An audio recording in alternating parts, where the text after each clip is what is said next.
Mikä on 4H-yritys? 4H-yritys on pieni yritys, jonka avulla voit tienata rahaa. 4H-yrittäjänä olet oman työsi pomo.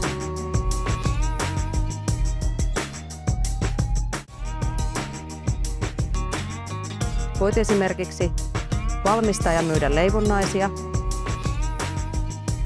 korjata polkupyöriä, huoltaa pieniä koneita, tehdä siivoustöitä, kuten pestä ikkunoita, ja tehdä käsitöitä, kuten koruja ja myydä niitä. Voit siis tehdä työtä, jonka osaat ja josta pidät. Miten perustan 4H-yrityksen? Ensin sinun täytyy käydä 4H-yrityskoulutus. Koulutuksessa opit yrittämisen perusasioita.